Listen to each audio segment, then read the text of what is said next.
Bonjour à tous. Aujourd'hui, dans cette nouvelle vidéo, je vais vous parler d'un livre qu'on appelle Feel Good, comme on dit dans la catégorie. C'est voilà, un livre de développement personnel qui en même temps raconte une belle histoire et qui vous fera passer aussi un super moment, je l'espère. Donc voilà, c'est ce livre. Ta deuxième vie commence quand tu comprends que tu n'en as qu'une, de Raphaël Giordano. Voilà, à tout de suite.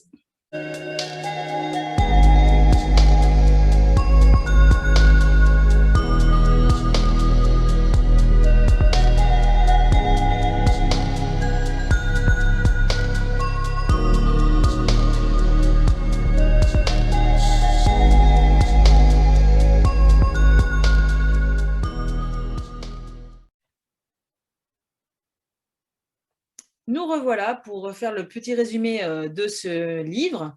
Donc voilà, l'histoire, c'est Camille qui a 38 ans et elle va plutôt bien. Elle a tout ce qu'on veut pour réussir, ce que certains en tout cas pensent que ce qu'est la réussite. Elle est mariée, elle est maman, elle a un super job et pourtant, Camille, elle trouve que ça va pas. Elle se sent pas bien dans sa vie et qu'il y a quelque chose qui va pas, mais elle ne saurait pas définir quoi, mais ça va pas. Donc un jour, alors qu'elle est en déplacement professionnel, elle a un accident de voiture, donc c'est plutôt un endroit un peu isolé, il pleut évidemment, hein, pour ajouter à l'ambiance. Et à ce moment-là, elle craque. C'est l'accident de trop qui fait qu'elle craque. Elle se dit qu'elle collectionne les poisses, qu'il n'y a rien qui va dans sa vie. Et donc, elle cherche de l'aide et elle tombe par chance sur un couple de soixantenaires très gentils qui vont l'aider à lui trouver un téléphone et pour appeler une dépanneuse.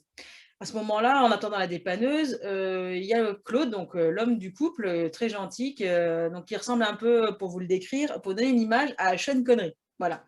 Sean Connery, qui va lui dire, qui va l'écouter déjà dans un premier temps, et puis qui va lui dire que son problème, ce dont elle souffre en fait, et qu'elle n'arrivait pas à mettre un mot, et alors, je ne veux pas vous spoiler, si vous voulez, ce que c'est, mais quand il va lui dire ça, ça va faire sens à Camille, en tout cas, dans un premier temps. Et il va lui dire que lui, justement, il est spécialiste de ce mal-là et que si elle cherche de l'aide, lui, il est prêt à l'aider. Donc, évidemment, elle met un peu de temps, elle réfléchit à tout ça, puis finalement, elle se rend compte que oui, elle va accepter son aide. Et au fur et à mesure donc, du livre, elle va aller le voir régulièrement. Et ce Claude, il va lui proposer quoi? De mettre des activités pour lui enlever ce mal-être, ce vague à l'âme que ressent Camille. Donc, il lui propose des pistes d'expérience, de petites expériences à tenter un peu tous les jours, toutes les semaines, et ils font le point à chaque fois. Donc, elle se lance. Évidemment, alors au début, comme tout le monde, on doit sortir de notre zone de confort. Et puis, c'est un petit peu difficile. Mais Camille, voilà, elle tente à chaque fois.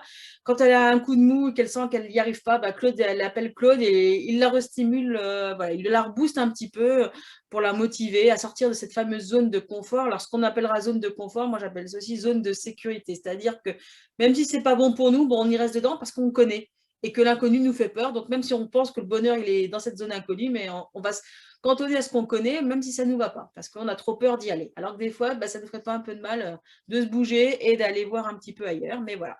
Donc voilà, le but de Camille, c'est de sortir de cette zone et puis de voir un peu ce que ça va donner dans sa vie de tous les jours, que ce soit avec ses enfants, avec son mari, parce qu'évidemment, Camille, elle s'ennuie dans sa vie de femme mariée maintenant.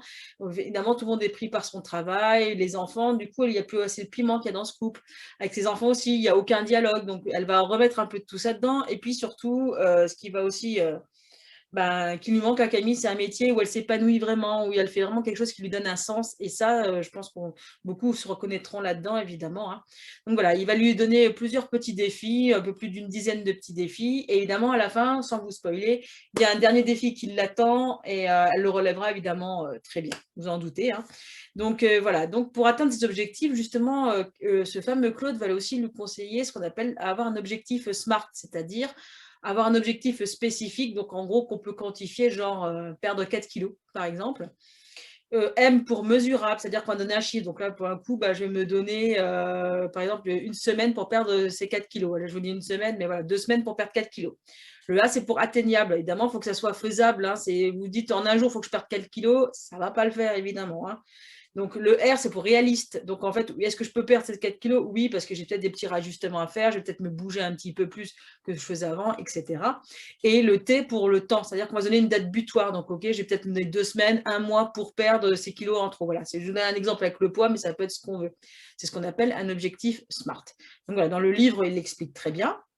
Et ensuite, donc Camille, voilà, elle le trouve après, donc voilà, les petits bonheurs simples, voilà, qu'elle ne prenait plus le temps de voir. Eh ben, tout le livre vous explique comment faire, et aussi ça va vous donner des pistes pour vous, pour savoir comment faire pour essayer ben, de retrouver un peu des plaisirs simples, revivre l'instant présent, évidemment, arrêter d'anticiper le futur ou de regarder trop en arrière. Voilà, tous ces petits bah, tests que fait Camille, vous pouvez aussi vous les faire pour vous et voir ce que ça donne dans votre vie de tous les jours. Voilà. Donc, c'est vraiment un livre qu'on a, voilà, comme je vous disais en intro, qu'on met dans la catégorie feel good, alors voilà, bien-être en gros, hein. Ça va faire un développement personnel, puis ça redonne un petit coup de boost quand on n'a pas trop le moral, surtout en ce moment, voilà. Et donc voilà, si vous avez aimé cette vidéo, vous mettez un petit pouce bleu, vous pouvez vous abonner à ma chaîne. N'oubliez pas d'activer la cloche pour savoir quand est-ce qu'il y a des nouvelles vidéos qui arrivent sur YouTube. Et puis, je vous ferai régulièrement un petit point sur des livres ou des films qui peuvent vous remonter un peu le moral et qui peuvent nous faire du bien. Voilà, à très bientôt.